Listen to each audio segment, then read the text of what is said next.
अस्सलाम वालेकुम व्यूवर्स, उम्मीद करती हूँ आप सब खैरियत से होंगे, ठीक ठाक होंगे। आज हम बनाने जा रहे हैं बहुत ही मज़ेदार से दही भल्ले, जो कि रमज़ान की स्पेशल डिश है। आप लोगों ने ट्राई ज़रूर करनी है और अगर ट्राई करें तो मुझे कमेंट सेक्शन में भी ज़रूर बताना।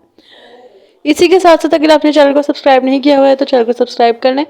सबसे पहले मैंने 1 घंटे के लिए माश की दाल भिगो के रखी हुई थी और फिर मैंने उसको चॉपर में डाल के अच्छे तरीके से उसका ब्लेंड बना लिया था। आपने बिल्कुल सूखी नहीं डालनी, थोड़ा सा लिक्विड होना चाहिए, कुछ ना कुछ जैसे पानी।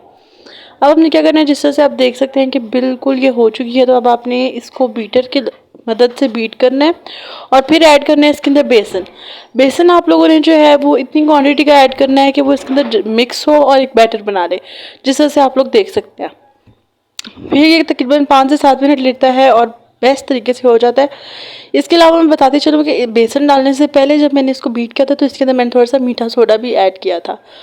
अब आपने आधे घंटे के लिए रख देना है सिंपली। अब आपने इसको फ्राई कर लेना है, फ्राई करना है, ब्राउन होने तक वेट करना है और इनको अच्छे तरीके से तकरीबन अच्छे तरीके से ब्राउनिश कलर में आने में 2 से 3 मिनट लेते हैं। जिस प्रोसेस से मैंने आपको सिखाया अगर आप उसी तरह बनाएंगे तो ये बहुत ही मज़ेदार बनने वाले हैं। जिस वक्त आप लोगों ने चाट बनानी है तो आपने क्या करना है कि उसको पानी में भिगो देना है और फिर उसके बाद सिंपली इसको निकाल लेना है और पानी जो है इसमें से अलग करके निकालना है।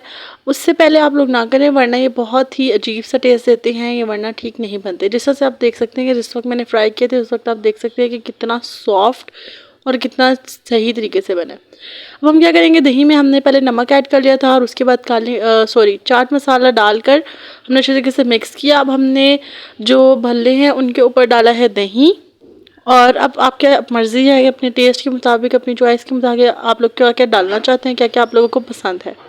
मैं चने डाल रही हूँ बॉइल्ड, उसके अलावा मैं डाल रही हूँ आलू और इसके अलावा मैं इसके अंदर जो है वो प्याज डाल रही हूँ बारीक कटे हुए। आप लोग अगर टमाटर ऐड करना चाहें तो कर सकते हैं, नहीं तो आप लोगों की मर्ज़ी है। अब मैं सिंपली क्या कर रही हूँ कि मैं बॉइल्ड पोटैटोज़ ऐड कर रही हूँ। इसके अलावा आप टमाटर भी ऐड कर सकते हैं जैसे मैंने आपको बताया है, लेकिन मैं इसमें ऐड नहीं कर रही हूँ क्योंकि इसका फ्लेवर वैसे ही बहुत मज़ेदार होता है। अब हम सिंपली दोबारा से एक लेयर भल्लों की डाल रहे हैं और वही प्रोसेस हम रिपीट करेंगे। अब आप लोग हमें इंस्टा पे भी फॉलो कर सकते हैं, हम लोग वहाँ पे फूड नेटवर्क ऑफिशियल पाकिस्तान के नाम से ही हैं।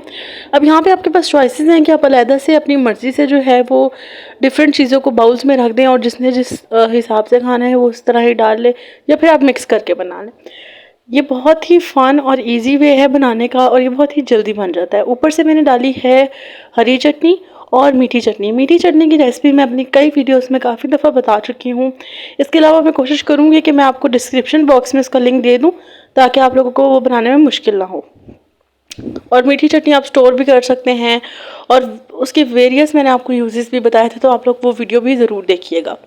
अब हम सिंपली इसको पोर करने के बाद जो है वो सर्व कर लेंगे। तो आपको हमारी आज की वीडियो कैसी लगी इसके बारे में आप लोगों ने मुझे ज़रूर बताना है और साथ ही साथ चैनल को सब्सक्राइब कर देना है।